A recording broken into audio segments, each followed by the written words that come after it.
Amen. Sige po, tayo po munang lahat ay tumayo at tayo po ay manalangin.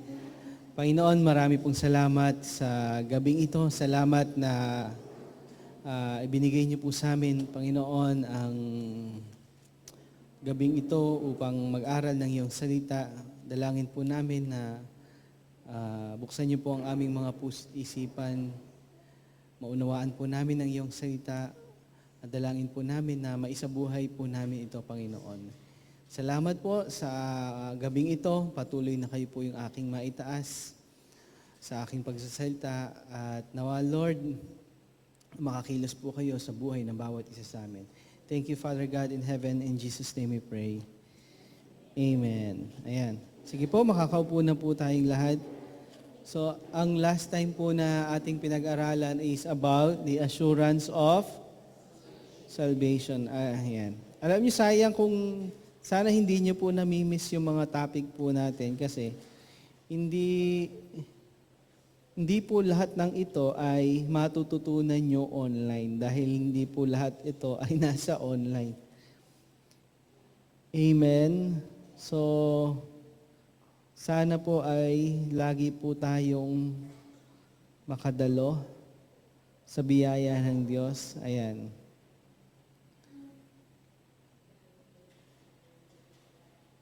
Okay po. So, ang last time po nating pinag-aralan is the assurance of salvation. Importante po iyon kasi, yun nga, maraming nagda-doubt sa kanilang kaligtasan. Okay? Pero ngayon, mas maintindihan po natin to ng mas malalim ang ating kaligtasan. Okay po? Kasi, paano ba? Minsan iniisip natin na yun. No, hindi. Maniwala po kayo na ganun na lang ba yun? Tinanggap ko si Jesus? Ligtas na ba talaga ako? So maintindihan po natin dito sa Lordship of Jesus Christ. Okay po. So, next mo nga, Prem. Okay. Ito yung last time, di ba? May dinagdag lang ako.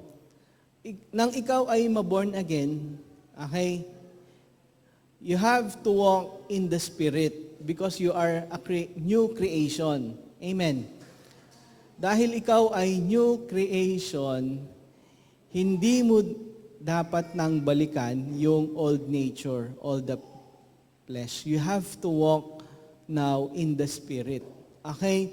Because walking in the Spirit, nandiyan yung assurance of salvation. Pero pag lagi mong binabalikan yung flesh mo or yung old nature, you are in danger. I'm not saying na ikaw ay hindi ligtas, pero you are in danger. Okay? Sabi sa, hanapin ko, kanina, na sakto to Hosea, tignan ko lang kung tama po Hosea 6:5 ata yun.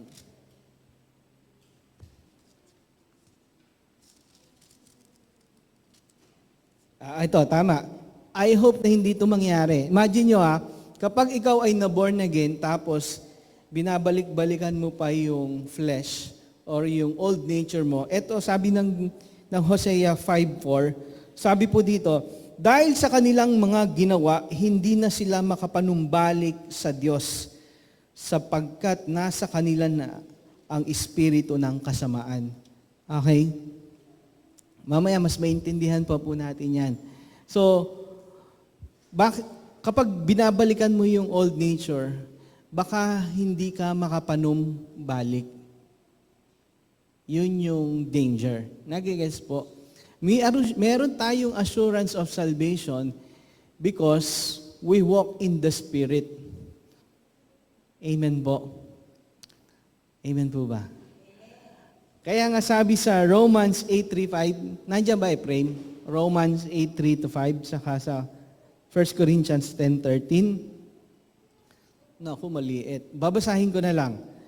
Sabi po dito, ginawa ng Diyos ang hindi kayang gawin ng kautusan dahil sa kahinaan ng tao. Isinugo niya ang kanyang sariling anak sa anyo ng taong makasalanan upang pawiin ang kasalanan. Sa gayon, hinatulan na niya ang kasalanang umaalipin sa tao. Ginawa ito ng Diyos upang ang itinakda ng kautusan ay matupad sa atin na namumuhay ayon sa Espiritu at hindi ayon sa hilig ng laman. Imagine mo, matutupad yung Jesus becomes our righteousness not because we walk in the flesh but we walk in the Spirit. Nagigets nyo? Kaya if we walk in the flesh, we walk in the old nature, you are in danger. Natutupad lang ang kautusan ng Diyos, ang salita ng Diyos, di ba? Yung justice, yung righteousness, kapag we walk in the Spirit. Amen. Because, kaya minsan tanungin natin yung sarili natin, am I really walking in the Spirit? Or am I really walking in the flesh? Or, pwedeng half yung half, yung isang paa nasa walking in the Spirit, yung isang paa nasa flesh. Mamaya maintindihan natin yan. Okay? Amen po ba? So, yung assurance natin, if we walk in the Spirit, if we govern by the Spirit. Amen po. Kaya, wag po nating sabihin na, ito yung lagi ko naririnig Dahil daw mahina tayo, dahil daw kahinaan ko tong kasalanan na to, kaya madalas kong itong nagagawa. Naniniwala ba kayo doon? Ha? Dahil daw ito ay kahinaan ko, kahinaan ng flesh ko, madalas ko itong nagagawa. Sabi po sa 1 Corinthians 10:13, wala pang pagsubok na dumating sa inyo na hindi nararanasan ng ibang tao. Tapat ang Diyos at hindi niya ipapahintulot na kayo'y subukin ng higit sa inyong makakaya. Ibig sabihin pala, pag merong temptation, kaya mo yon. Kaya mo yon. It is only your choice, our choice, kung bakit tayo ay nagkasala. Amen? Sabi dito, tapat ang Diyos at hindi niya ipahihintulot yung hindi daw natin kaya. At hindi sinungaling ang Diyos. Amen. Maliban na lang siguro na talagang tayo sa sarili natin ay alipin na tayo ng kasalanan or we need deliverance. Yes. Namahay na sa iyo yung kasalanan, yung espiritu na yon. Kaya, kailangan mo na ng deliverance. Ibig sabihin, ano ba ibig sabihin nung namahay na? Kapag ginagawa mo yung kasalanan, pag nagawa mo na, sobrang umiiyak ka sa Lord na hindi mo kaya, nagsosorry ka sa Kanya. Pero kapag naging normal na siya, hindi mo na siya iniiyak, choices mo na yon. Pero, yung iniiyak mo siya kasi nagawa mo ulit siya sa Lord, pwede na ikaw ay may stronghold at pwede na you are influenced by the evil spirit and you need deliverance. Yes. You need deliverance. Kapag paulit-ulit at hindi makayanan. Okay? Pero, sasabihin ko sa inyo, kaya. Amen. Dahil sabi ng Diyos, hindi niya tayo bibigyan ng pagsubok na hindi natin kayang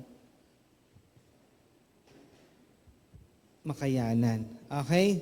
Pagdating ng pagsubok, bibigyan niya kayo ng lakas upang makayanan to upang malampasan. Amen?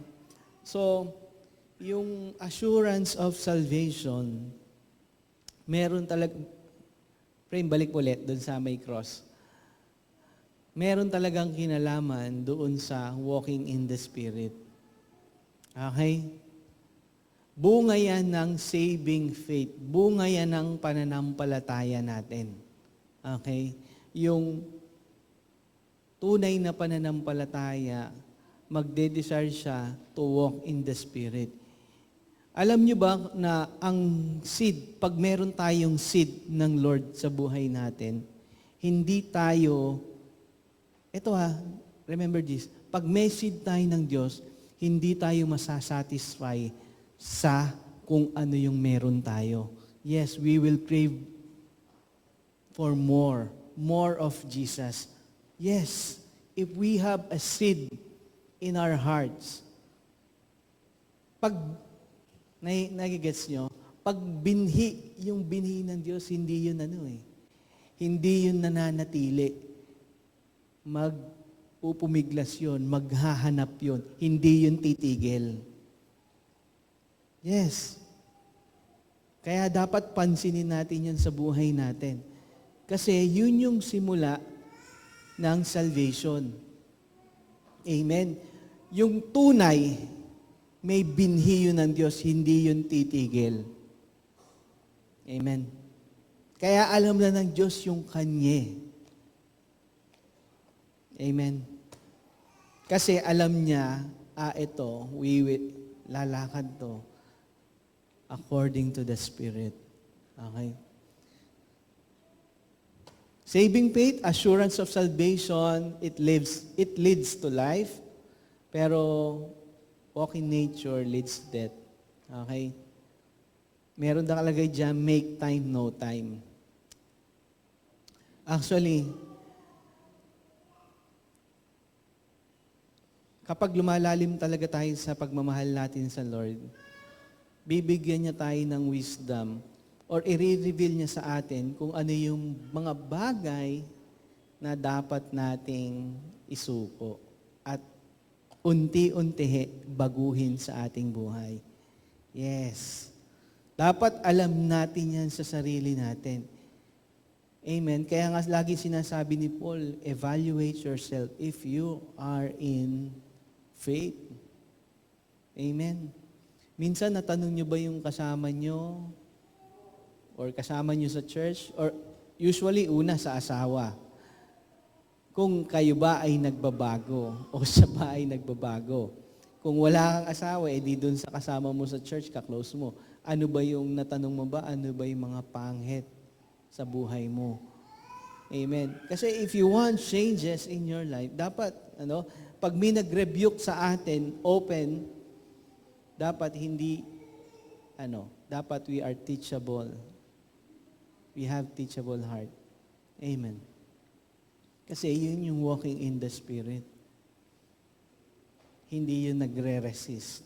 Amen. So, wala akong record ng assurance. Ay, meron ba? Naka-live ata nung nakaraan. Pero ngayon, hindi siya naka-live. Okay, huwag na daw kami mag-live. Ayan. Para mapilitan silang pumunta. Okay, napag-usapan po nila. Okay po. Pero nire-record ko. Di lang naka-live. Ayan po. So, pag-usapan naman po natin ngayon is about the Lordship of Jesus Christ. Alam niyo ba na ang Lordship of Jesus Christ? Okay, biblical understanding of the Lordship of Jesus Christ. Okay. Next. Yan. Scripture consistently affirms the Lordship of Christ in every way. He is called Lord or curious in Greek text no less than 747 times in the New Testament. The book of Acts alone refers to Him as Lord 92 times, while calling Him Savior only twice. Clearly, in the early church preaching, the Lordship of Christ was the heart of the Christian message. The centrality of Jesus' Lordship to the gospel message is clear from the way how Scripture presents Him to be. Imagine nyo, yung lordship, about lordship of Christ, ay maraming beses ipinapakita kesa doon sa Savior. Gusto lang ipakita na napaka-importante, napakahalaga nung lordship of Christ sa buhay natin. Amen po. Napakahalaga. Actually, nung pinag-aaralan ko to, mas lalo pa ata nadagdagan. Yes. Although alam ko na, pero there's a lot of revelation more na lumalabas. Amen. So, next po, yan. Jesus the only Lord. Ayan. So, si Jesus lang the only Lord, ano? Okay, sa Corinthians, yan. Subalit para sa atin, iisa lamang ang Diyos, ang Ama na lumikha ng lahat ng bagay, at tayo nabubuhay para sa Kanya, iisa ang Panginoon, si Jesucristo. Amen? So there is only one Lord, si Jesus Christ lang yon. Okay, Revelation 19:16, on His robe and on His thigh, He has this name written, King of Kings and Lord of Lords. Okay? Matthew 28:18, Jesus came and said to them, all authority in heaven and earth has given to me. So pinapakita dito yung pagiging Lord ni Jesus. Okay, Colossians 2:9-10, for in Christ all the fullness of deity in the bodily form, in Christ you have been brought to fullness. He is the head of every power and authority. So, even sa power and authority, Jesus is still the Lord. Amen? Philippians 2:9-11, therefore God exalted Him to the highest place and gave Him the name that is above every name, that at the name of Jesus every knee should bow in heaven and on the earth and under the earth, and every tongue acknowledges that Jesus Christ is Lord, to the glory of the Father. Every knee shall bow and every tongue confess that Jesus Christ is Lord. Amen. Actually, in the spiritual realm, any spirit being, every knee and every tongue confess that Jesus Christ is Lord. Dito lang sa physical world, hindi nangyayari yon. Kaya nga, once ang isang tao, siya ay mamatay, he becomes spirit, doon niya ma-acknowledge, mangyayari sa kanya yon. Every knee shall bow and every tongue confess that Jesus Christ is Lord. Yes, doon niya lang maintindihan yon kapag siya ay namatay. So, dapat maintindihan na natin yon habang nabubuhay pa lang tayo dito sa lupa. Nang upang sa ganon, alam natin kung sino talaga yung Lord. Amen. Dahil pag nandun na at wala ka doon sa heaven, delikado. Amen. Kawawa po tayo. Okay. Lordship of Jesus Christ and salvation. Ano nga ba ang kinalaman ng Lordship of Jesus Christ sa ating kaligtasan? The Lordship of Jesus Christ is essential. It is central to our salvation. Dapat maintindihan po natin to. Okay? It is essential and it is central to our salvation. Okay? Mamaya magtatanong kayo, paano yun? Not by works, but by grace. Okay, mamaya maintindihan po natin. Sabi po sa Romans 10:9-10, okay, that if you shall confess with your mouth the Lord Jesus, okay, you confess your mouth the Lord Jesus, and shall believe in your heart that God had raised Him from the dead, you shall be saved. For with the heart man believe unto righteousness, and with the mouth confession is made unto salvation. Alam niyo, binemeditate ko siya. Sabi ko nga, oo nga, no? Imagine nyo, confession of your mouth, the Lord Jesus, made unto salvation. Nagigets nyo? Okay? You have to confess with your mouth that Jesus is Lord for your salvation. Nagigets nyo? Our salvation hinges upon us recognizing, pray nandyan ba yun? Wala. And believing and applying to our own life the Lordship of Jesus Christ. Okay. Pag sinabi pong confession, dapat maintindihan. Sa Bible, pag sinabi pong confession, it is not meant to be something separate from our lifestyle. Ibig sabihin, pag tayo ay nagko-confess, yun din yung buhay natin. Amen. Hindi dapat hiwalay yung confession natin sa buhay natin. Kaya pag kino-confess natin na si Jesus ay Lord, dapat hindi yun hiwalay. Pag hiwalay yun, sabi ng Lord, merong something wrong. It is not made unto salvation. But your confession is same with your lifestyle. It is made unto salvation. Nagigets niyo po? Tama dyan, no? Confess your mouth with the Lord. Confession is made unto salvation. Amen. God does not intend that we confess His word but don't live it. We confess Christ but we don't obey Him. Hindi po yun tama. Amen. Kaya nga, we have to ask ourselves, kung hindi si Jesus ang ating Panginoon, masasabi kaya natin na tayo ay ligtas?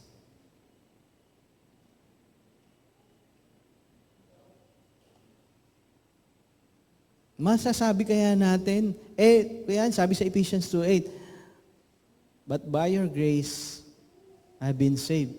Not by works. Tama naman eh. Grace. So, kailangan mo lang gawin, you have to believe. You have to place your faith in Jesus. But the faith, ang pinuproduce ng faith is the Lordship of Jesus Christ. Okay? Ang isang tao, pag siya ay mamamatay na, at shinare mo si Jesus, wala siyang ibang gagawin kung hindi i-accept si Jesus, both Lord and Savior. Amen. Wala na siyang pupuntahan eh. Mamamatay na siya eh. Kaya, gagawin ng Diyos na iligtas talaga siya. Ngayon, kasi wala naman na siya eh. Wala na siyang tatakbuhan eh. Ngayon, ikaw, nabubuhay ka pa. Maipapakita mo ngayon kung totoo yung confession mo sa buhay mo. Maipapakita mo hindi sa Kanya, sa sarili mo. Kasi siya alam niya eh. Sa sarili mo. Naiintindihan po, yung confession mo, nakikita mo yun sa sarili mo. Am I really Jesus, the Lord ng buhay ko? Okay, hindi pa nga ganon, hindi pa kumpleto. Pero ganito kasi ang nangyayari. Nalaman mo, habang nauunawaan mo ang salita ng Diyos, anong dapat mangyari? Kailangan mo lahat magpasubmit doon at magpasurrender. Amen. Yun yung lordship eh. Ito, mali pala to. Submit, surrender. Yun yung lordship eh. Amen po. Kaya nga sabi sa Luke 6:46, why do you call me Lord, Lord, and not do what I tell you? Amen. Imagine mo directly from the Lord. Bakit mo ko tinatawag na Lord, pero hindi mo naman ginagawa yung sinasabi ko? Why do you call me Lord, pero hindi mo naman ginagawa yung sinasabi ko? Matinding statement po yun. Bakit mo ako tinatawag na Lord? Hindi mo naman ginagawa yung sinasabi ko. Kaya it is essential and central po talaga yung Lordship of Christ. Hindi lang natin naiintindihan. Amen. It is essential and central. Sabi po sa Matthew 5:7-9, Matthew 5:7-9, "You hypocrites, well did Isaiah prophesy of you when he said, 'These people honors me with their lips, but their heart is far from me. In vain do they worship me, teaching as doctrines the commandments of men.'" Ayan, okay. Ano ba ibig sabihin nung in vain do they worship me? In vain. Pag sabi pong in vain, it is useless, it is worthless, having no value at all. Yun yung ibig sabihin ng in vain. Okay? We call Jesus Lord, but He is not our Lord. Our worship is useless, worthless, and no value. Amen. If Jesus is not our Lord. Amen mo.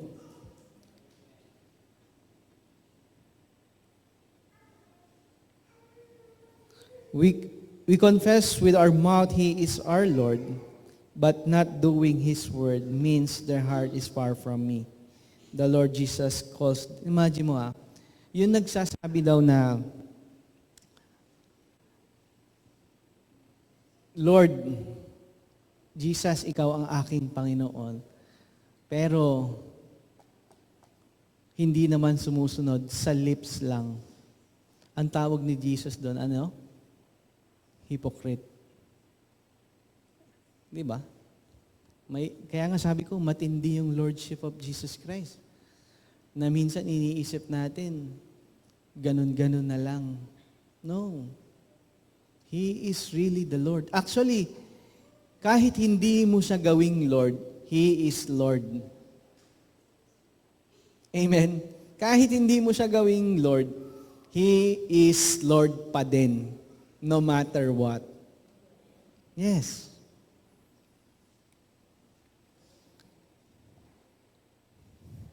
Ano ba yung meaning ng hypocrite? Pag sinabi mong hypocrite, means an actor, a pretender, someone who wears a mask, and is literally two-faced, lives apart from his or her confession. Imagine nyo, a pretender, an actor. Amen. Mabigat yan eh. Imagine mo, you hypocrites. Well, did you Isaiah prophesy of you? When he said, "These people honors me with their lips, but their heart is far from me." Ang heart ba talaga natin ay nakay Jesus o nasa ibang tao, nasa ibang bagay? Amen. Lagi ko naaalala yung nasa pagkain. Kasi yung isang prophet talagang sinabihan siya ng Lord, mukhang parang nagiging Panginoon mo na ang iyong pagkain. Oo, sinabihan talaga siya. Nirebuke siya talaga ng Lord.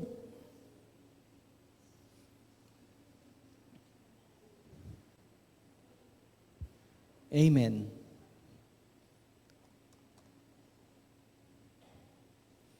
Sabi po sa Matthew 24:50, "So the master of that servant will come on a day when he is not looking for him, and at an hour that he is not aware, and will cut him in two and appoint him his portion with the hypocrites. There shall be weeping and gnashing of teeth." Imagine nyo yun, may portion talaga yung hypocrite. Kaya hindi tayo pwede mag-pretend eh. Amen? Hindi talaga tayo pwede mag-pretend. Amen? Hindi, pwede tayo magtago sa tao, pero sa Lord, hindi. Okay? Hindi. So, wag mong isahan Kumbaga kasi, wag mong isahan ang Lord, hindi mo siya maiisahan. Yes.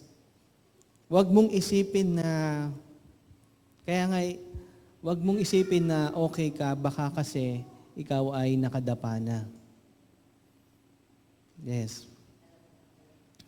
Alam niyo po, ang pagkilala natin sa Diyos at pagmamahal natin sa Diyos ay dapat tuloy-tuloy.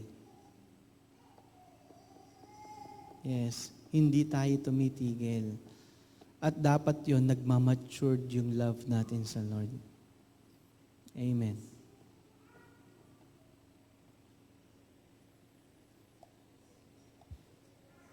So, mahirap yung mga sinasabi dito ni Jesus, hypocrite. By lips ka lang, pero yung puso mo malayo talaga sa akin.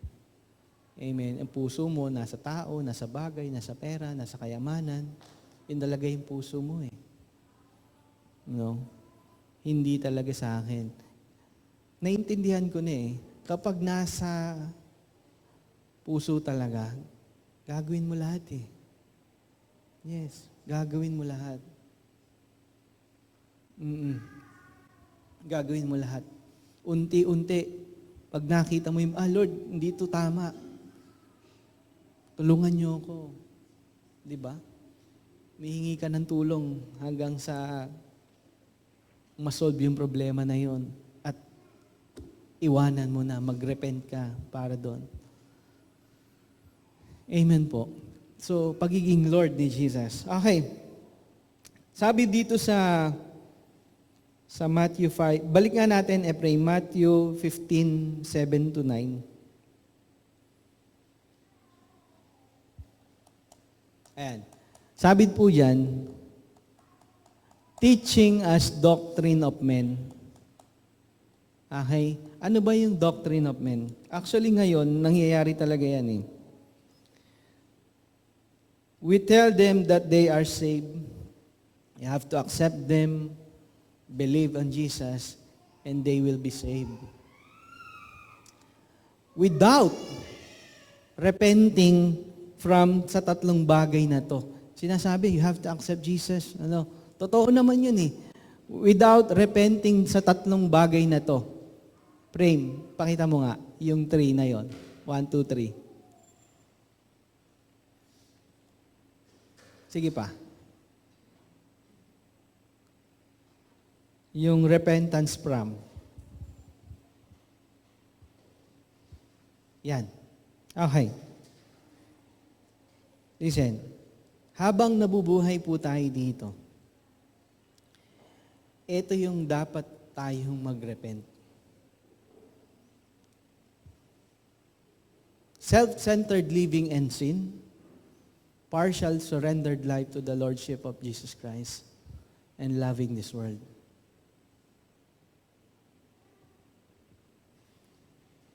Tinanggap ko si Jesus eh. Di ligtas ako. I love Him, I believe in Him, I love Him, I have accepted Him. Then I must be saved. And they are not. Why?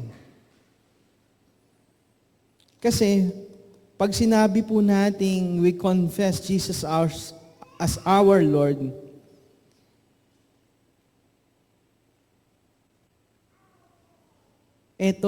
magre-repent tayo sa tatlong to. Self-centered living, sin, partial surrendered life. Alam niyo yung partial? Hindi lahat binibigay. Yung isang paa, kamay na dun sa mundo. And loving this world. Amen. May Bible ba kayo? Isa-isahin po natin para maintindihan natin. Maliligtas ka ba kung hindi ka magre-repent dyan? Question ko sa'yo. Kasi sinasabi mo, you have to accept Jesus by grace, by faith alone. Pero hindi mo ito nire-repent habang nabubuhay ka. Question ko, maliligtas ka ba talaga?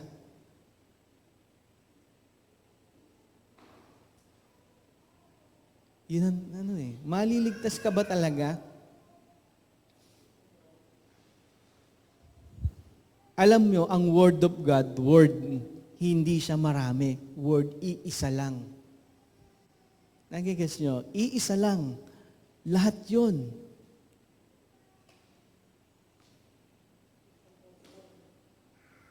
Buo yun eh. Hindi mo pwedeng sabihin, by grace, Ephesians 2:8, by grace I have been saved, by the grace of God.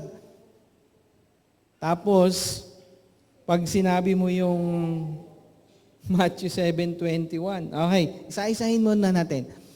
Basahin natin, 2 Corinthians 5:15. Sino po merong pwede magbasa? 2 Corinthians 5:15. Sige po, basahin po natin. 15.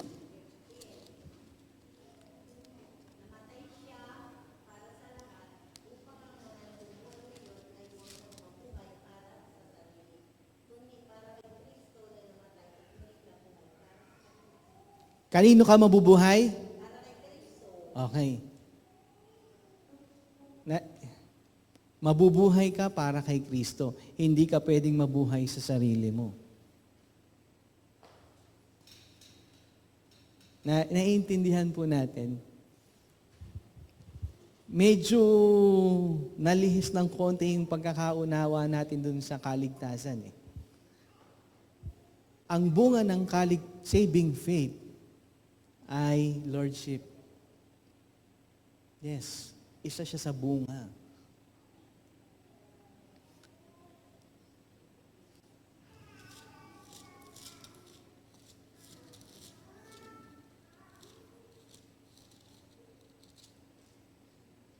Second Corinthians 5:15. Namatay siya para sa lahat upang ang nabubuhay ngayon ay huwag nang mabuhay para sa sarili, kundi para kay Kristo na namatay at muling nabuhay para sa kanila. Imagine yan, ano? Lord, I'm saved by grace. Pero sinasabi ng Lord, hindi ka pwedeng mabuhay para sa sarili mo eh. What is your dream? It should not be your dream. Your dream ay ang mabuhay para kay Jesus. Proverbs 18:1. Basahin po natin. Proverbs 18:1.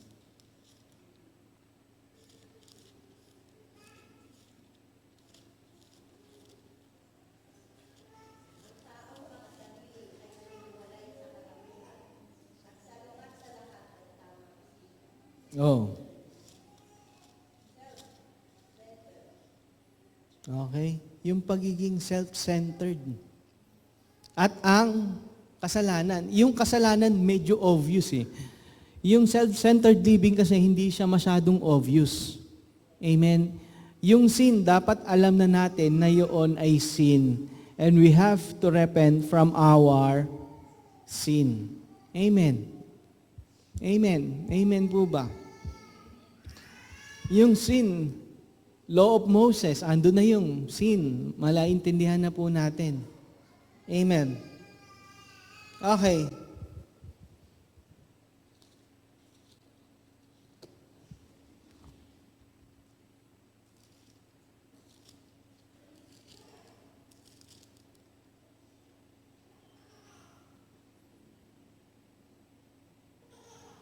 Okay. Partial surrendered life to the Lordship of Jesus Christ. Sino po pwede magbasa? Mark 10:22.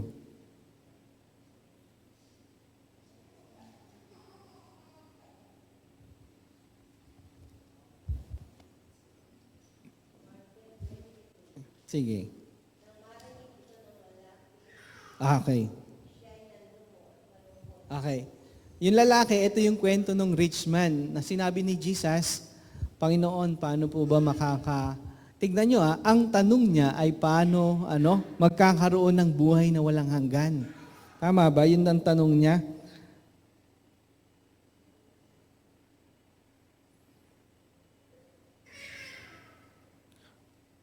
Ayan, tama.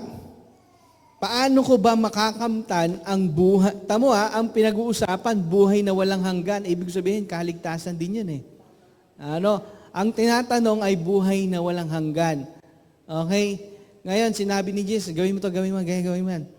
Anong sabi ng lalaki? Lord, nagagawa ko na lahat yan. Lahat yan, nagagawa ko na. Okay? Tayo ba, lahat ba nagagawa na natin? Marami na tayo nagagawa, amen? Tama, parehas tayo ng rich man. Ang dami na nating nagagawa. Pero anong sabi ng Lord sa kanya? Isa pa, may isang kulang. Ano yung kulang? Ipagbili niya yung kanyang kayamanan at ipamigay sa mga dukha at sumunod siya. Okay? Ang sabi doon sa Mark 10:22, siya ay nanlumo. Okay? Ano ibig sabihin? Hindi ka pwedeng partial. Lahat ito, sinusunod mo, pero yung portion na gusto mo ay iniiwan mo. Naiintindihan? Okay? Bakit kaya? Siguro, hindi nga talaga siya yung Lord. Amen. Kapag si Jesus ang ating Panginoon, lahat siya, ibibigay mo. Hindi pwedeng partial. Lord, eto, susundin ko. Pero eto, hindi ko muna susundin. Hindi pwede yun. Partial obedience is disobedience. Amen. Okay.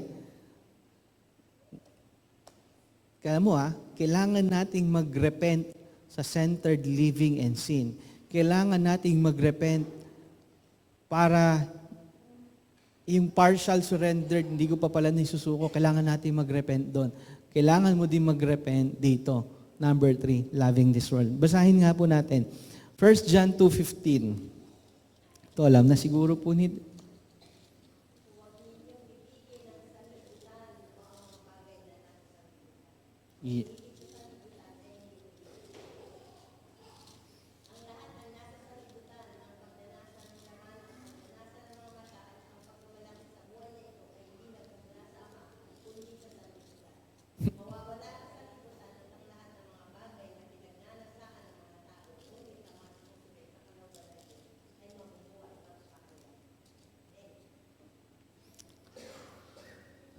Medyo, tignan nyo intindihin nyo po maigi Tignan nyo, intindihin nyo. Huwag ninyong ibiging ang sanlibutan o ang mga bagay na nasa sanlibutan. Actually, i-meditate nyo lang po ito. Ang umiibig sa sanlibutan ay hindi umiibig sa Ama. Tama nyo po Ang umiibig ay hindi umiibig sa Ama. Ang lahat ng nasa sanlibutan, ang pagnanasa ng laman, ang pagnanasa ng mata, at ang pagmamalaki sa buhay nito ay hindi nagmumula sa Ama kung hindi sa sanlibutan. Imagine nyo, yung pagnanasa daw, saan yon? Sa English ano to? Pride of life. Ano nga pa yun? Lust of the eyes, lust of the flesh. Yung, imagine nyo yung hilig. Gusto ko to. Imagine mo, hindi daw ito galing saan?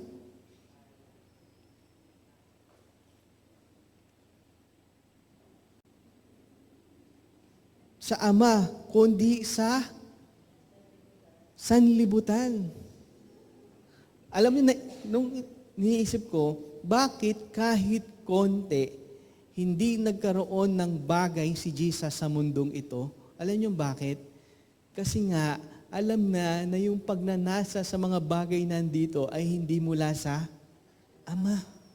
Yes.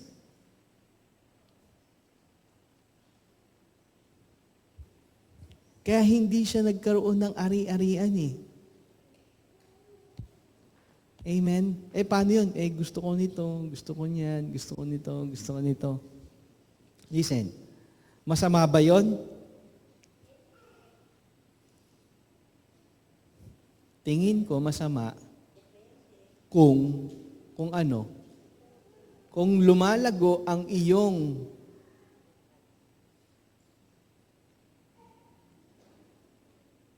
buhay sa mundong ito nang hindi mo natatapatan yung spiritual. Yes. Doon tayo nagkakasala. Amen. Yung relationship natin sa Lord, hindi nag-grow because of loving this. Kaya nga 'di ba, pag tinanong mo pinag-usapan, end times ayaw pag-usapan. Alam niyo bakit? Hindi lang takot, ayaw lumisan sa mundong ito. Ayaw niyang umalis. Kasi nga malaki na ipundar niya eh. Malaki ang nasakripisyo niyan, malaki ang, kaya ayaw niya, gusto niya pang mabuhay ng matagal sa mundong ito. Hindi yun ang dapat na thinking natin. Dahil hindi yun galing sa Lord. Ang sinasabi nga ng Lord, talagang maghangad ka ng mga bagay na makalangit, hindi makasanlibutan eh. Ano naman kung wala ka niyan? Sino ba magpaparangal sa iyo kung meron ka niyan? Yung mga nandito lang, mga tao din, mamamatay din sila. Mawawala din sila. Bakit mo kailangan yan? Hindi ko sinasabing hindi po tayo magkaroon. Amen. Ang sinasabi ko lang, nagsasakripisyo tayo ng todo-todo para sa bagay na nawawala. Hinihigitan natin yung bagay na physical more than dun sa bagay na relationship or spiritual. Amen. Yung relationship natin sa Lord is sinusurrender natin para lang makuha natin yung bagay na physical. Amen. Okay po? Kaya sinasabi po dito, mawawala ang sanlibutan at ang lahat ng mga bagay na pinagnanasaan ng mga tao.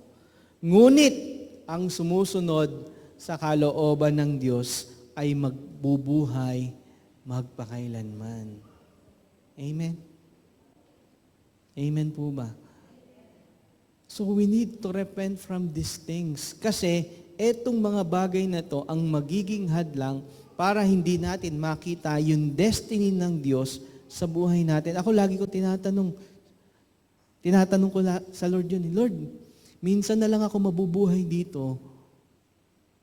Ayoko naman hindi ko makita yung destiny mo sa buhay ko. Tinatanong ko yun eh. Amen? Kung ikaw ay medyo may edad na, bakit hindi mo pa rin tanungin? Meron pa yun eh. Kung meron tawag si Moses, si Abraham, si Joseph, si Elijah, sigurado may tawag ka din eh. Ang problema, you are not looking for that. Kasi yun yung bagay na spiritual eh. Bibihira, kaya nga many are called but few are chosen. Amen. Okay? Meron tayong destiny sa Diyos. Amen. Meron tayong destiny. So we have to repent from these things. Amen. Bilang Panginoon natin si Jesus. Okay?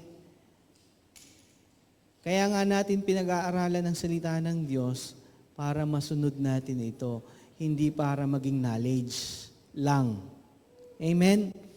Nabasa mo to, oo nga Lord, sorry, mingi akong tawad, mali pala itong ginagawa kong ito. So, repentance, change of mind. Amen? Iwan, alis. Amen.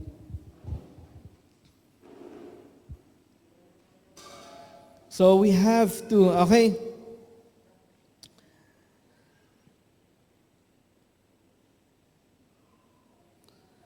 So the doctrine of man says I have accepted the Lord, I am saved.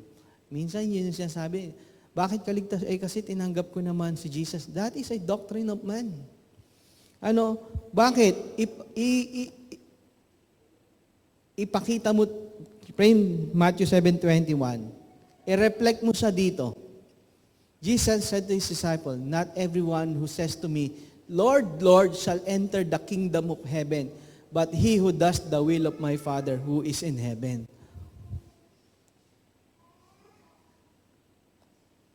Amen. Paano mo sasabihin na inaccept mo si Jesus at ikaw iligtas? Inaccept mo siya pero hindi ka sumusunod. Hindi mangyayari sa iyo to. Amen. Sino lang daw yung makaka-enter dun sa heaven? Kaya nga, hindi dahil sinasabi natin na si Jesus ay ating Panginoon, papasok tayo sa kaharian ng Diyos sa heaven. Hindi. Yun lamang sumusunod, tumatalima sa Kanyang mga utos. Amen. Hindi dahil nandito rin tayo lagi sa church, ibig sabihin, siya na yung Lord natin. Okay? Huwag nating lolokohin yung sarili natin una. Amen. Amen po ba? Kaya lagi kong naaalala yung kwento ni Howard Pitzman. Imagine nyo siya ay pastor. Siya ay tagapagturo. Araw-araw nagtuturo siya. Lagi siyang nasa church. Lagi siyang tumatawag sa Lord. Nung namatay siya, near-death experience, accident, humarap siya sa Lord. Anong sabi ng Lord sa kanya? I cannot accept a Laodicean Christian. Sabi ng Lord sa kanya, anong Laodicean Christian? Araw-araw tumatawag ako sa iyo ng Lord. Araw-araw, nagpe-pray ako. Lagi ako, nagtuturo ako. Lagi ako nasa church. Anong sabi ng Lord sa kanya? You have other gods. Your Lord is not me. Ang Panginoon mo ay ang sarili mo. Yun ang sabi ng Lord sa kanya. Ang Panginoon mo ay ang sarili mo, hindi talaga ako. Listen, pag umarap tayo sa Lord, ikaw nga mismo, alam mo kung sino yung Lord mo eh. Nagigets ba? Alam na alam mo kung sino ang Lord mo. Amen po ba? Hindi mo pwedeng lokohin ang sarili mo. Ikaw mismo, alam na alam mo kung sino ang Lord mo. Humarap siya sa Lord. Hindi kita pwedeng tanggapin dito sa kaharian. Bakit? Kasi ang Panginoon mo ay ang sarili mo. Yung sarili mo, yung gusto mo, ang sinusunod mo.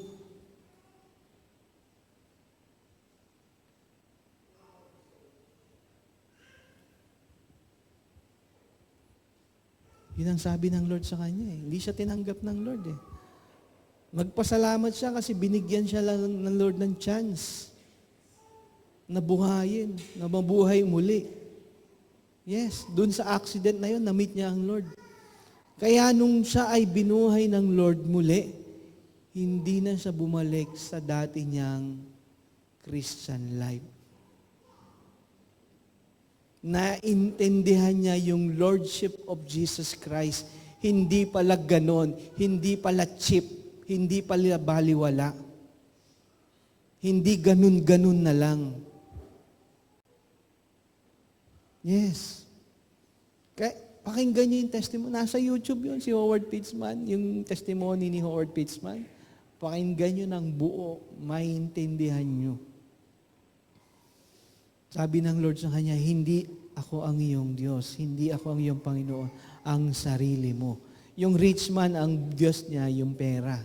Tayo, pwedeng tao, pwedeng bagay, pwedeng negosyo, pwede iba eh. Sarili, gadgets, games. Amen.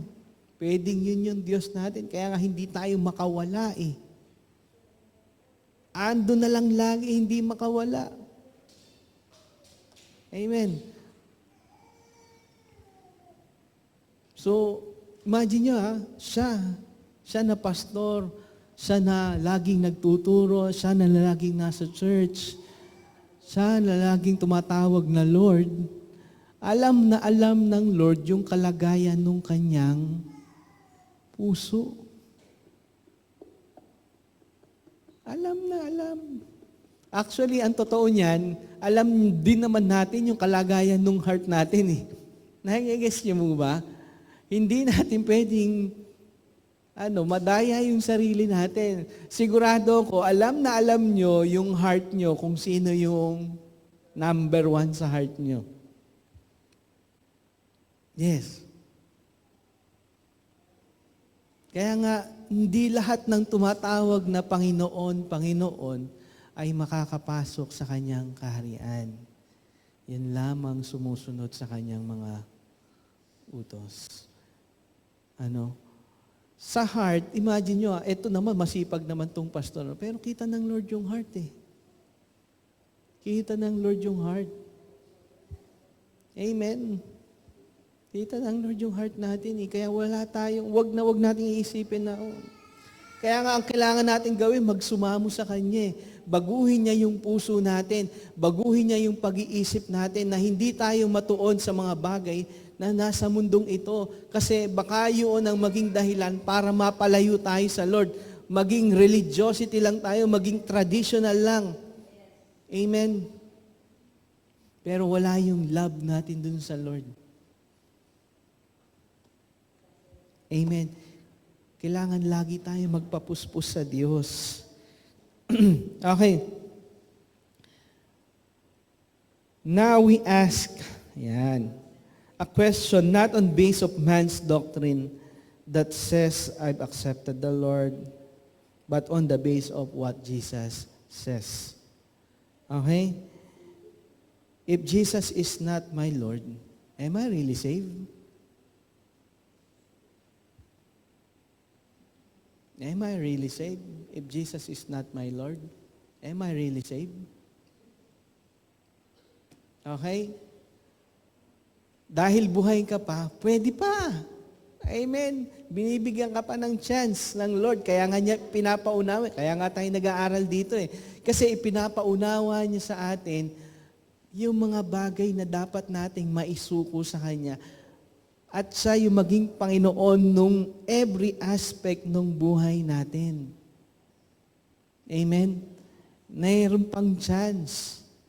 Amen po. Mayroon pang chance. Okay?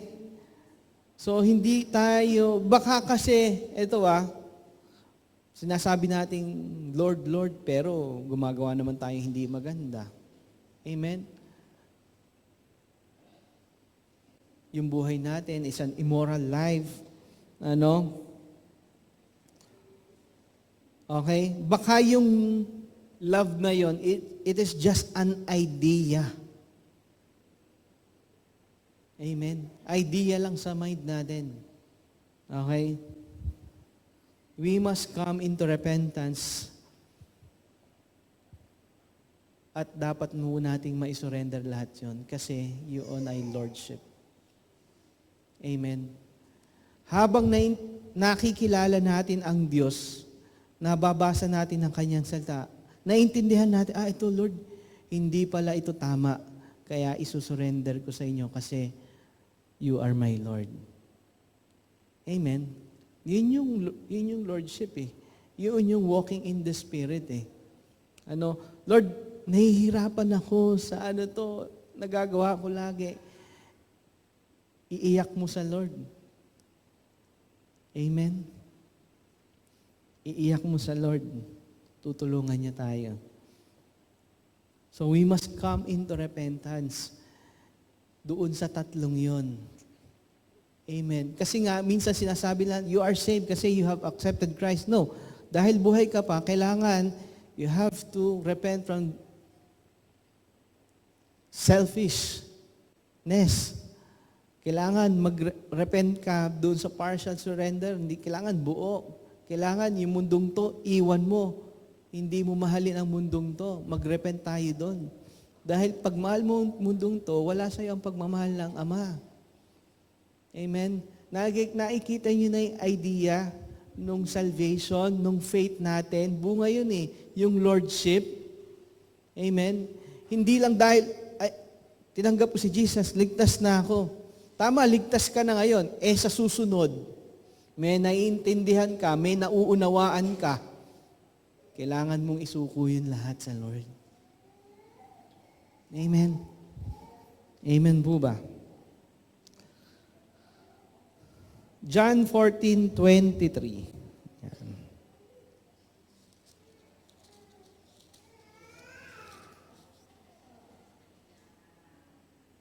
23 hanggang 24.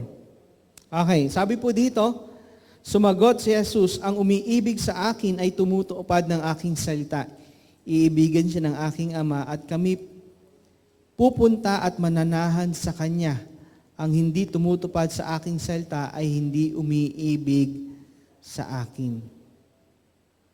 Ang salitang narinig niyo ay hindi sa akin kung hindi sa Ama na nagsugo sa akin. Okay? Kung umiibig daw tayo, ay sumusunod tayo. Amen po. Sumusunod tayo. Romans 6:13. Nandiyan ba i-frame? Romans 6:13. Wala. O basahin ko na lang po. Sabi dito, do not let any part of your body become an instrument of evil to serve sin. Instead, give yourselves completely to God. Imagine nyo give yourselves completely to God. Okay. For you were dead, but now you have life. So use your whole body as an instrument to do what is right for the glory of God. So ibig sabihin pala, lahat ng parte ng ating katawan, lahat ng aspeto ng ating katawan, kailangan pala yon isurrender natin, ibigay natin sa Diyos. Lahat complete, hindi partial. Amen. Bakit? Paano pag minaiwan? Yun nga yung problema kapag minaiwan. Kapag may naiwan, yun yung nagagamit or open door ni Satan para akitin ka niya at mapalayo ka sa Diyos. Nagigets niyo po? Amen? Yun yung butas Kapag hindi mo sinuko sa Lord, yung isang aspeto ng buhay mo, tas sunod ka rin ang sunod, tas sumusunod ka sa Kanya, mababaliwala yun. Bakit? Dapat maintindihan natin yun. Hindi ka pwedeng pumasok sa langit dahil lang doon sa merong kang isa na hindi mo naisuko. Bakit?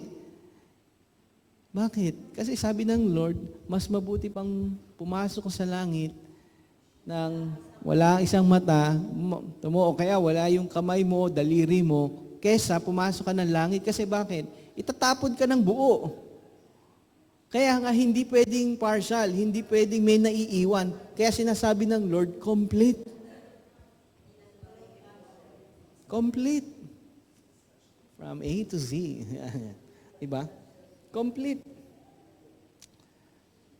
Kasi nga, you were dead now and you have a new life. Patay ka na dun sa flesh Bakit yung flesh pa yung bakit pa yung desire ng flesh ang gusto mo? Hindi ba tayo nagnanasa ng mga bagay na makalangit? Dahil ba hindi natin nakikita, ayaw na natin magnasa sa mga bagay na makalangit? Yun yung di ba? Dahil ba sa dami ng cares of this world, yun na lang ang ninanasa natin? Pero yung mga bagay na makalangit, medyo wala tayong masyadong gana kasi hindi natin nakikita. Ganun ba? Kapag ganun tayo, yung level ng ating faith ay kailangang medyo mababa. Kasi ang faith ay mga bagay na hindi nakikita. Amen? For example, ngayong gawain na to, umattend ka. Alam nyo ba ang nangyayari sa spiritual realm? Question ko. merong malaking nangyayari in the spiritual realm. Nililinis tayo ng Diyos kasi ang salita niya ay naglilinis. Pinatutumba niya yung mga balakid sa atin. Amen? Kasi sumusunod ka sa Kanya eh. Naiintindihan? Ang problema, minsan, iniisip natin na paggawain, parang okay lang kung wala. No, meron nangyayari. May nangyayari. Amen? May nangyayari. May nangyayari. Hindi mo alam alam nyo ang Lord, nagde-decide yan eh. Alam nyo yun, merong gawain ngayon. Gusto ko mag-bless sa mga dadalo ngayon. Nagkataong wala ka. Di mo nabot. Kasi ang Lord, ganun siya eh. Ganun siya kumilos. Amen? Ang problema, hindi lang natin nakikita. Kasi nga, nakapokus ang ating sarili dun sa mga bagay na nakikita, hindi dun sa mga bagay na hindi nakikita. Masyado tayong physical na physical, soulish na soulish. Sabi nga, hindi spiritual. Amen? Amen po ba? Dapat maintindihan na, kaya nga, we live by faith, not by sight. We live by what we never see, what we do not see, hindi doon sa nakikita. Nabubuhay ako imagine mo, nabubuhay ako para doon sa mga bagay na hindi ko nakikita. Kasi alam ko na yun ay totoo. At hindi ako nabubuhay sa mga nakikita ko. Kasi lahat ng itong nakikita ko, someday mawawala to. Pag napagod ako dito, kakukuha nito, masasayang din yun. Tapos, wala kang investment doon sa hindi mo nakikita. Di na sayang. Alam nyo, we are in the wilderness. Papunta tayo doon sa Canaan eh. Doon sa promised land. Bakit, ang tanong ko, bakit dinaan ng Lord ang mga Israelites sa wilderness? Bakit niya dinaan? Bakit? Para subukin sila na sila ay karapat-dapat pumasok doon sa promised land. Yes, sinusubok tayo ngayon para tayo maging karapat-dapat na makapasok doon sa kaharian ng Diyos. Kaya kailangan ma-accomplish. Alam nyo, kasi nga ang nakikita lang natin maliit eh. Parang ganito yun yung perception. Nagkakasiyahan tayo dito, ang nakikita lang natin yung mga kasiyahan. Pero kapag tumaas tayo, sa langit, mas makikita natin may mga kasiyahan pala dito, doon may kalungkutan, doon may aksidente, ang dami nangyayari. Ganun yung perception ng Diyos eh. Malaki yung nakikita niya. Tayo, kung ano lang yung nakikita natin. Dapat yung perception natin mataas. Dahil sabi ng Lord, we are seated in Christ. Amen? Ang perception natin mataas, hindi yung maliit. Temporary. Hindi yun ang perception natin. Amen? So sabi po dito, wag daw do not let any part of your body become an instrument of evil to serve sin. So lahat pala ng parte ng ating katawan, kaya sinasabi sa Romans 12:2, offer your body as a living sacrifice, holy and acceptable. This is a kind of worship. Imagine mo, yung worship may kinalaman dun sa ating katawan. 12:2.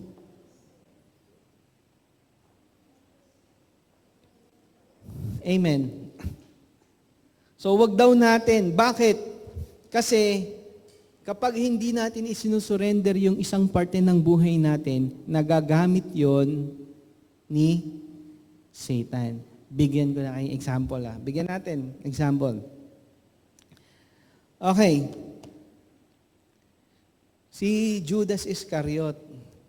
Sumusunod naman siya eh. Amen? Pero, ang number one sa heart niya, ano? Yung pera. Kaya nga mag-ingat tayo, baka ang number one din sa atin ay pera. Amen? Yun ang naging dahilan na penetrate siya ni Satan. Na ipagpalit niya si Jesus sa minsan ba ganun nangyayari sa atin? Pinagpapalit natin si Jesus dahil sa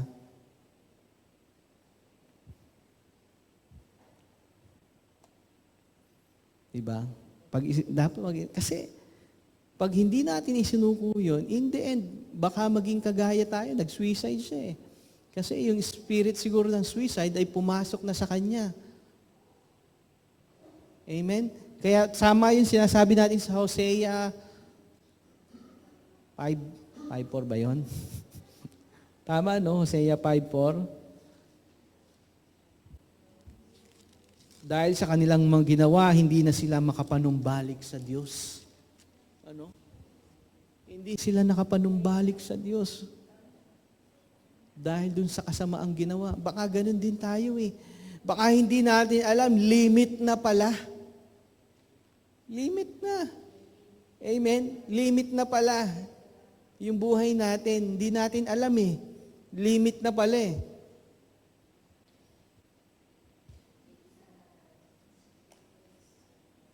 Amen po. Sino pa? Si Esau. Si Esau. Ano? Pinagpalit niya yung birthright niya. Birthright niya sa pagkain. Pinagpapalit niyo ba si Lord dahil sa pagkain? Amen? Pinagpapalit niyo ba si Lord dahil sa pagkain? Pag nagfa-fasting kayo, kain na lang muna ako. Nakikigets nyo? Simple, minsan iniisip natin yung binabasa natin, simple lang, pero ang laki ng bigat nun. Ang laki ng bigat nun. Pinagpapalit ba natin si Lord dahil sa pagkain? Hindi ba natin kayang magtiis na hindi kumain para lang madagdagan, ma-edify yung ating spirit? Amen? Pinagpapalit ba? Amen? Diba? Hanggang ngayon ba, wala pa rin tayong regular fasting? Hindi ba lang ba natin maliban yung pagkain na yan para lang kay Lord? Ano? Yun yung gustong sabihin dun eh. Hindi mo ba man lang maliban yung pagkain na yan para sa akin? Ikaw ba si Esau?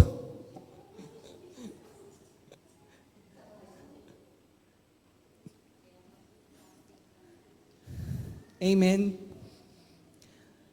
Alam nyo, parang nakakatawa lang, pero alam nyo, napakabigat nun sa Lord. Yes. Napakabigat nun sa Lord. Yes. Hindi natin naiintindihan. Yun talaga yung Lordship of Christ eh. Amen? Sino pa?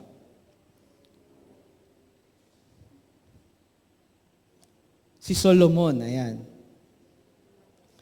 Si Solomon ay nakipag-asawa siya ng hindi niya kalahi. Okay? Kaya ano nangyari? Naging worshiper siya ng ibang Diyos. Amen. Matalino siya. Matalino siya. Pero naging worshiper din siya ng ibang Diyos dahil saan?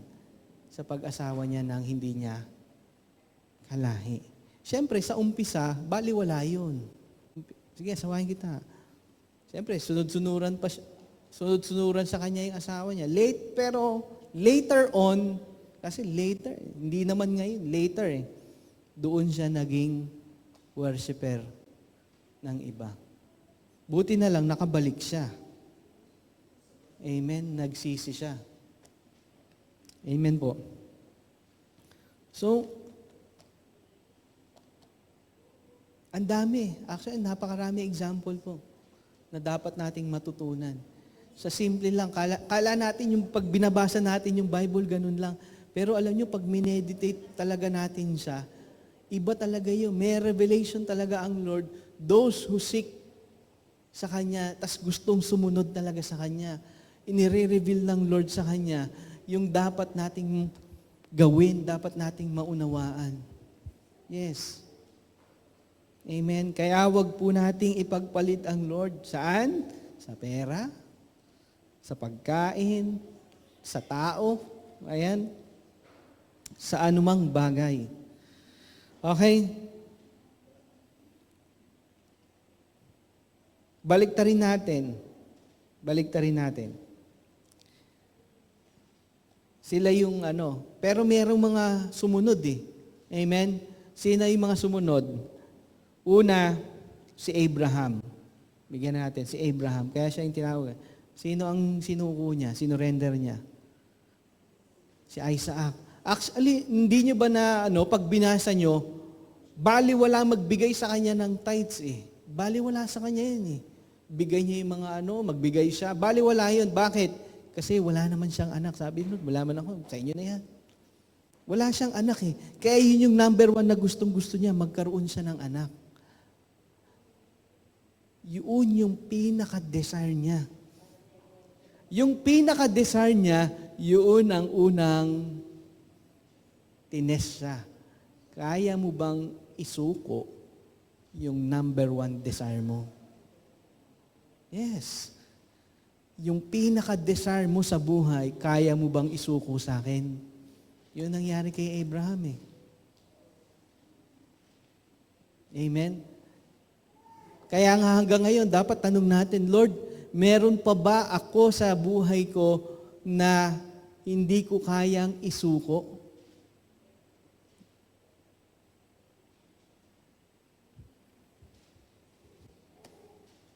Anak niya to, kaya niya isuko sa Lord eh. Amen? Kaya niya isuko eh. Pero nung naisuko niya, di ba, tinawag siyang Father of all nation. Father of faith. Amen? Listen, minsan niisip nyo ba, minsan ba iniisip nyo na hindi kayo susubukin ng Lord doon sa number 1 desire nyo? Mag-isip kayo, maniwala kayo, susubukin kayo ng Lord doon sa number 1 na gustong-gusto nyo, na hindi nyo maisuko. Darating ang time, susubukin ka niya, maniwala ka. Wag mong sabihin na hindi yun darating. Maniwala ka, darating yun sa'yo. Kaya hanggang ngayon, binibigyan niya pa tayo, ngayon na. Bakit? Kag hindi ka ready, anong gagawin? Doon minsan na Wag na wag niyong iisipin na hindi darating sa, hindi. Si Job nga di ba? Nakita yung kwento ni Job. Ito yung ayaw niya. Pinaka-ayaw niya mangyari sa kanya. Ano nangyari? Nangyari sa kanya. Kaya minsan iniisip natin yung pinaka-number 1 desire na hindi tayo susubukin ng Lord, susubukin niya tayo. When you fail, hindi ko alam. When you fail. Pero sinabi ng Lord, bibigyan ka niya ng lakas eh. Makakayana mo. Choice na lang natin kung hindi tayo susunod. Remember, maraming beses kang i-remind ng Lord. Paulit-ulit, i-remind ka, gagamitin niya ibang tao, salita niya, paulit-ulit, i-remind ka niya. Tandaan natin, nauubos yun. Hindi yun walang hanggan. Nauubos po yun. Yung reminder na yun. Hindi yun forever. Nauubos yun. Amen. Nauubos yun.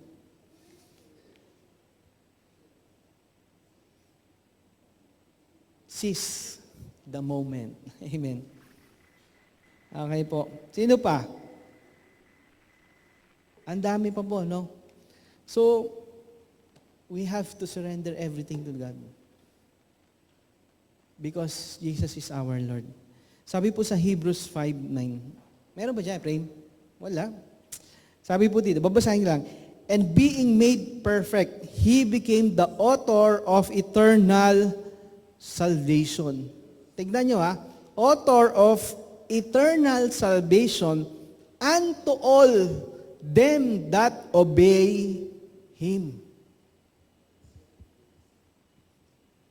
Author siya nung salvation, those who obey. Lord, tinanggap ko Tinanggap kita Bakit hindi mo pwedeng gamitin tong verse na to? He is the author of salvation unto all them that obey Him. Amen. Paano nga yun we have been saved by grace through faith, not by works. Yes, not by works. Totoo naman hindi naman by works But, yung saving faith produces repentance. At yung repentance, yung maisuko natin lahat completely sa Diyos, sa Lord, maisuko. Ang tawag doon, yung Lordship of Jesus Christ. Amen. Yun yung bunga ng ating pananampalataya. Bunga ng tunay na pananampalataya. The saving faith. Tatanong natin, hindi ko kaya umalis dito sa pagkakasalang ito No, meron kang kakayanan. Kailangan mo lang lumapit sa Kanya. Kailangan mo lang magpatuloy sa Kanya. Amen? Para tulungan ka ng Lord lumaya. Amen? Lumaya. Kailangan mo mag-decide. Yun Kailangan natin mag-decide. Amen? Listen. Yung mga obvious sin, madaling ma-identify Ang mga hindi obvious, yun yung medyo mahirap Yung heart problem. Yes. Yung heart problem. Medyo yun dapat ma-deal din natin. Yes. Ano ba yung mga heart problem? Magbigay nga kayo ng mga sample ng heart problem. Jealousy. Pride. Anger. Ano pa? Dami. Bitterness. Mga problem yan na hindi nakikita. Hindi masyadong obvious. Pero meron. Sakim. Selfish. Amen? Hindi yun nakikita. Pero we have to deal with those kind of filthiness sa ating puso. Amen? Okay po. So, not by works nga, hindi sa atin. Dahil lahat naman ng ginagawa mo kung bakit ka nakakasunod sa Diyos. Kasi, alam niyo ba kung bakit tayo nahihirapang sumunod sa Lord? Simple lang naman Kasi hindi natin sinusunod yung number 1 commandment. Sabi doon, love the Lord your God with all your heart. Diba? Mahalin natin ang Diyos. Dahil ang resulta ng pagmamahal sa Diyos, yun na yun, sunod-sunod na yun. Paano mo matututunang mahalin ang Lord? Di mag-ubos ka ng oras sa Kanya. Kilalanin mo siya. Sabi nga sa Hosea 6:6, 6:3, 6:5. Kilalanin mo siya, mahalin mo siya, at kilalanin mo siya. Amen? 6:3 and 6:6, andun po yata yun. Hosea. Diba? Hindi yung handog natin, hindi yung kaya mong gawin ang may credit sa Lord. Yes, merong benefit yon. Tama. Pero hindi yun ang tinitignan ng Lord. Ang tinitignan ng Lord yung pagmamahal mo sa Kanya. Na siya ay kinikilala mo. Kaya mo nga dinidisiplina yung sarili mo eh. Kaya humihingi ka, Lord, tulungan niyo po akong disiplinahin yung sarili ko na matuto ako laging manalangin, na matuto akong laging mauhaw sa iyo. Amen? Bakit? Dahil ang resulta nun, pagmamahal na yon ay obedience, transformation. Amen? Last time, ang topic ng Sunday, heart of worship. Question.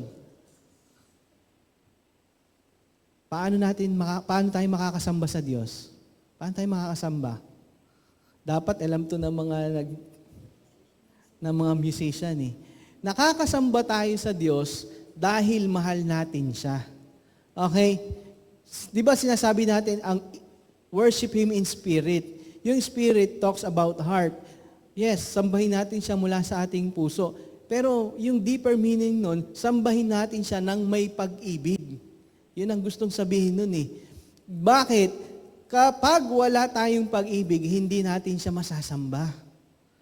Di ba kaya nga pag ikaw ay umuibig, ginagawa mo lahat, ang sinasabi sa'yo, parang kulang na lang, sambahin mo siya. Ang totoo, nasasamba mo na siya. Because of love. Amen?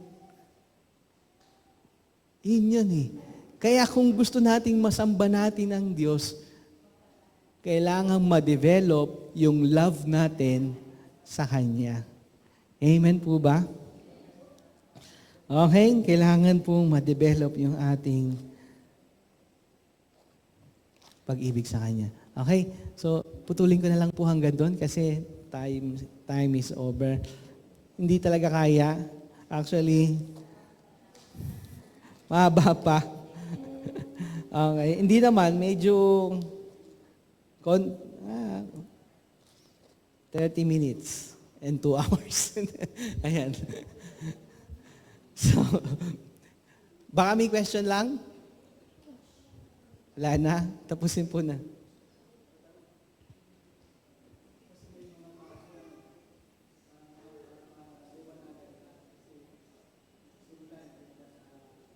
Wala ka.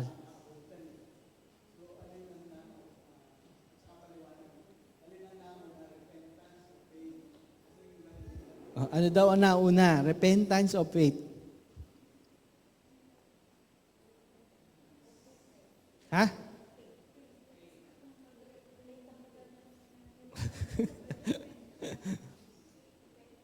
Faith ata. Ano? Ayan, tama, no? Mauna ang faith. Kasi ang bunga ng tunay na pananampalataya ay repentance. Okay? Repentance. Okay? Amen. Iyon yung bunga niya eh. Kaya hindi mo pwedeng ihiwalay yung bunga. Tama? Pwede bang ihiwalay yung bunga? Hindi siya pwede. Amen? So yung Lordship, hindi mo siya pwedeng tanggapin as Lord only. Kailangan mo siyang tanggapin bilang Savior and Lord pala. Savior only. Kailangan Lord din. Kasi, you have to confess that Jesus is Lord because confession is unto salvation. Amen? Confession that Jesus Christ is Lord is unto salvation. Amen? So, kailangan po natin. Question, hindi natin magagawa yun kasi mahina tayo. Kaya nga wala tayong ibang gagawin. Lalapit lang tayo ng lalapit sa Kanya. Luluhod tayo sa Kanya para humingi tayo ng biyaya, ng kapangyarihan, ng anointing, ng presensya niya, magawa natin lahat yun. Yun. Kaya yung mahilig, manalangin at lumapit sa Kanya, yun yung laging kinaaawaan ng Diyos. Yes. Yun yung laging kinaaawaan ng Diyos. Amen. Bakit? Ang flesh ayaw manalangin. Tama. Ayaw manalangin flesh eh. Kaya kung ikaw ay isa kang prayerful Christian na lagi kang nakababad dun sa prayer, ibig sabihin, ayaw mong pansinin yung flesh mo. Itinatakwil mo yung flesh mo. Yun lang yung gustong sabihin nun eh. And you are walking in the Spirit. You are obeying. Amen. So sige po, meron pa ba? Wala na, next week na. Sige po, tayo pong lahat ay tumayo, tayo po ay manalangin. Panginoon, marami pong salamat sa gabing ito. Salamat sa mga pangungusap mo, Lord. Marami kaming natutunan sa inyo, Holy Spirit. Minsan, gano'n na lamang yung tingin namin, wala kaming pahalaga. Parang cheap na cheap ang dating. Panginoon, Lord, patawarin niyo po kami. Linisin niyo kami sa aming mga pagkukulang, pagkakasala sa inyo, ng mga bagay na hindi po namin naunawaan. Lord, lumalapit po kami sa inyo, nagpapakumbaba. Bigyan niyo po kami ng lakas upang kami po ay makasunod sa inyo. Bigyan niyo po kami ng lakas upang patuloy ka naming mahalin at kilalanin sa aming mga buhay, Panginoon. Lord, salamat sa mga salita na amin pong narinig, Panginoon. Alam ko po na kayo mismo ang nangusap sa bawat isa sa amin, Panginoon. At dalangin ko po na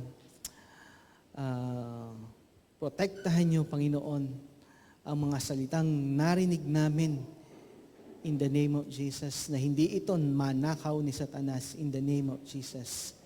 In the name of Jesus. Salamat po, Panginoon, at sa aming pong pag-uwi. Ingatan niyo din po kami, hawiin niyo po yung aming mga daraanan at makauwi po kami ng ligtas at payapa sa aming mga tahanan. Thank you, Father God in heaven. In Jesus' name we pray. Amen.